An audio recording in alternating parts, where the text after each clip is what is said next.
Spyro, stop doing that. We've got business to do. Hey guys, it's Bendy Penguin 64. Welcome back to Spyro the Dragon. In the last episode, we just kind of opened the game, rescued a few dragons, went to do the first level, Sunny Flight.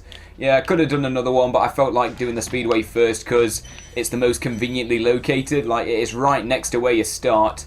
And anyway, right there, not sure if you noticed that, if you go back to a level that you've already completed and kill an enemy that you've already gotten the gem from, then it drops these little pearls, I think is what these are supposed to be. And if you collect enough of them so that they all circle around the life icon, then, yeah, sorted, you get an extra life. It's awesome. Wait, hang on.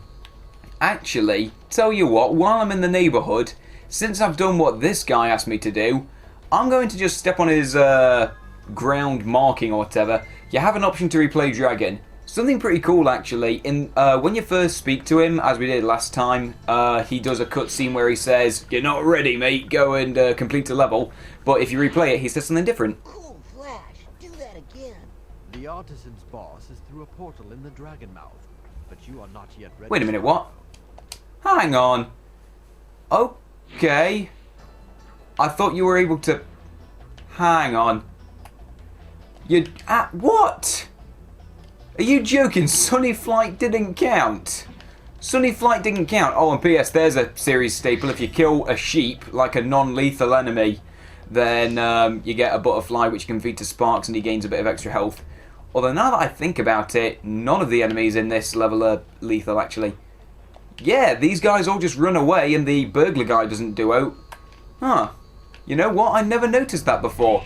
I just realised every single Spyro game, like in the original trilogy, starts with non-lethal enemies. You got these green Norks right here. In the second level, you've got some... second game rather. In the second game in the series on the PS1, you've got some lethal enemies, but the first ones you see are just little blue lizards that are scared of you. And in the third game, keep screwing up my wording. Yeah, in the third game, there's no enemies at all in the third level, but in the come on Spyro, orient yourself. Yeah, pillock, there we go. But in the third game, you start out with no enemies, but in the first level that's immediately available to you, like one of the portal levels, if you go in there, then the first enemies that you see are once again non-lethal. Ah, sorted. Fair enough. I've noticed a trend.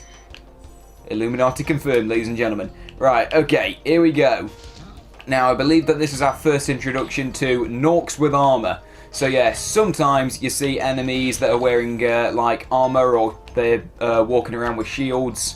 Wooden shields ain't going to do much, but this guy's wearing a big old helmet and a chest plate. So yeah, in those situations, you have to charge them, but sometimes they're too big to charge. So what you want to do instead is just flame breath them from behind or whatever. Sorted. Right, here we go. Next dragon. Spyro, want to know a secret? Yes. Use the triangle button when you want to zoom in and look around. Oh, your secret's safe with me. Or drop to your death, mate. Don't forget that. It's all about context. Sometimes if you're up in the air and you're gliding, then it's going to send you plummeting. But if you're standing still, then yeah, you can do that. Yeah, it's pretty nice. Lets you get a real cool look at the ceiling. Oh, I'm not going to lie. I really like that pattern. Looks pretty cool. And right down here, we have a key. Spyro, pick up the key. Forgot to compensate for that. As long as you've got Sparx with you, these gems will actually gravitate towards you. But the regular items like the keys, nah, you got to pick those up yourself. Yeah, Sparx will only help you so much. And there was a gem right there. I very nearly missed that. That could have screwed me up something royal. Spending the rest of the episode trying to find that one gem. Oh wait, it was there, you miserable moron. Right, okay, here we go. Come on, just get up here. Did I just say chum on? Good God, what is wrong with me? Keep slurring my speech. Oh dear oh me. Okay, here we go. And we get this really cool animation right here, which I think you can skip as long as you if you press the jump button or whatever, but I didn't feel like skipping it. Wanted to see the whole thing. Was he eating his club just then? That's what it looked like. He was snacking out on his club. Okay then. Well, if it had been a sandwich, it would have been half right, but meh. That joke wasn't that funny, sorry. Right, what do you have to say for yourself? Oh, it's you. I wasn't sure if you'd escape those annoying little creatures. Of course, they wouldn't bother me, but here's a hint. Cheers for that. Metal armor is fireproof, but a charge attack will take care of them. So yeah, like I said, now I've got armor to deal with. I can't remember how frequent armor enemies are actually. Well, okay, I say that. We've got 3 of them right here. Okay, apparently depends on the level you're in, because here they're just all over the place. In fact, I think every single enemy that we've seen so far has either been like too big to charge, or they've had an armor shield. Okay, fair enough. Well, this just goes to show Nasty Nork has got quite the army amassed. So yeah, looks like we could have our work cut out for us. Fortunately, it's only the first couple of levels, so it's pretty simple to deal with so far. Yeah, these guys go down pretty easy. And if I recall, I don't remember, like these little non-lethal enemies, as I called them before. I don't remember. In this game, can they drop life sometimes? And pick that up, Sparx, please. Thank you. Yeah, I don't remember. I know that in the second, well, definitely the third game and possibly the second. Oh, and here are those little oysters that I called them before. Yeah, that's what I'm going to call them. That's what they feel like. Feels like that's the right thing to do. But, sorry, what was I saying? Yeah, in the third game at least, and if I remember, also the second one, sometimes if you kill one of those little non-lethal enemies that's bouncing around on its merry way, then sometimes there's a rare chance that they'll drop a coloured butterfly that if Sparx eats, then you gain an extra life, which is pretty helpful. I don't think they do it in this game. Don't quite remember. Enemies like this Gnorc with the club cannot be charged, but a quick flame, that should defeat them. Well, that information would have been useful a good, like, 30 seconds ago or something. Sorry, mate, you're a bit slow on the draw there, because I've kind of already taken care of him. Right, that should be everything.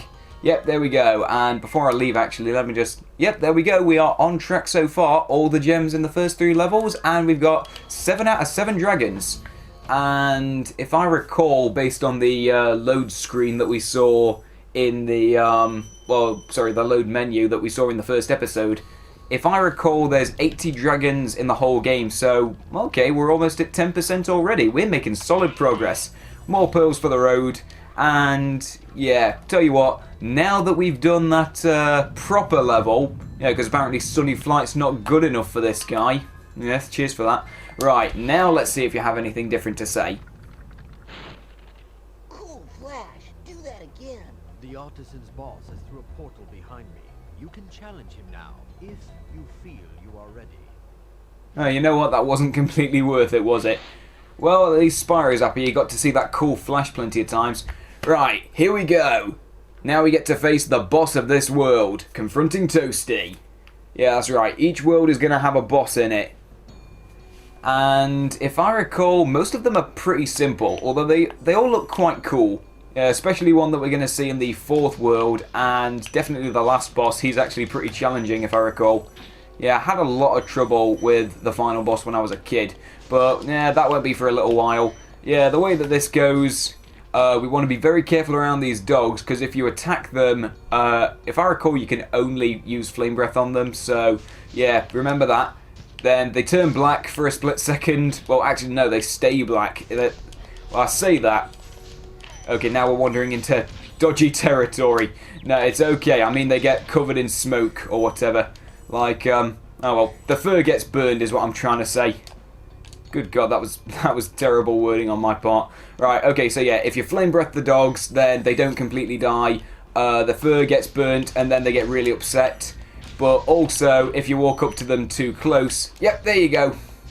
Yeah, so basically, if you attack them, then they go crazy, and if you get too close to them without attacking, they go crazy. So the only way to do it is to just flame twice in quick succession. Done. Sorted. Yeah, it's pretty simple, but I remember when I was a kid, I had a lot of trouble with that, because like in all of the previous instances of enemies that I'd seen when I was a little kid, when I first played this game, they all died in one hit. So when I like used Flame Breath against the... Ow! Cheers for that. So when I used Flame Breath against the dogs and they didn't die, they suddenly attacked me, that really freaked me out. I thought, oh God, they weren't dead. So yeah, I died a couple of times because of that. Yeah, I was pretty bad at this game when I was a kid. Although I'm pretty pleased to say that so far we've been doing alright, even if Sparx is looking a bit worse for wear with that sickly green colour palette he's got on him. Right, okay, now I believe we're going to get a little bit of advice here. Gnorc has put one of his most devious henchmen in charge of the artisan world. Bring 'em on. I think I smell a barbecue. Oh yeah. Be careful, Spyro. This boss has many tricks up his sleeve. Okay, well maybe not such advice, it's just a warning. So apparently this is one of Nasty Nork's most devious henchmen. And right off the bat, he looks pretty creepy. Just this big guy with a scythe and a pumpkin head. But if we actually walk up to him and attack, there you go, he makes a little bit of a funny noise actually. And he's also got plenty of... Ow! He's also got plenty of dog bodyguards around. But if we attack him twice, he's just a sheep on stilts. Although don't let your guard down, he can still attack while he's wandering around in that form. As can the dogs! Oh, that was close. Wait a minute, did that gem gravitate towards me? Because Sparx isn't with me. Oh, okay, apparently if it's a... Huh. Okay, so if it's a gem lying on the ground, then you need Sparx to let him gravitate towards you. But if it's flying out of an enemy after you've killed him... Oh, sorted. Pretty simple. Right, there we go. Ah, I want Sparx back. It's difficult to actually pick the gems up on your own. I miss Sparx, he was cool. He did all my hard work for me. Well, okay, I'm doing all the hard work, but he does all the excess work of actually picking up the gems. Come on, Sparx, there you go, he's back in action. He's back in blue, actually. I think that looks pretty cool on him. And while I'm in the neighbourhood, might as well grind a few more pearls just for the sake of a life. Although now I think about it, if you save the game and then load it again, then... Oh, if I recall, don't all the pearls disappear? Probably. Yeah, well, doesn't matter then. Anyway, might as well get started on the next level. Although, at this point in time, how long have we been recording for? About... I think it's been about 11 minutes. You know what? Yeah, I might as well end it here. Although, while I'm in the neighbourhood, I suppose I might as well just destroy these chests just for the sake of it. Just get these while they're conveniently located. Yeah, I think that'll do. Although we have an enemy right here. You know, just for the sake of it. Just for the sake of it. Boom! There we go. It was fairly confident, just rushing towards us like that, and then... dead. Good on you, Spyro. Oh! Got to do it to that guy as well. Okay, I said I was going to stop recording for a bit just because we'd made some fair progress. But I don't know. I like collecting gems. I want to keep doing it. Okay, one more for the road. Oh, ow. Okay, that was poor timing on my part. I was trying to flame breath him at the last minute so that, oh god. I was hoping to make that look really cool, but no such luck. Got this big well right here, I think this is supposed to be. Spyro seems fairly happy just looking down it like that. Yeah, sorry Spyro, we'll be going there next time because I think this is a good time to end the episode. So thanks for watching and I'll see you guys next time.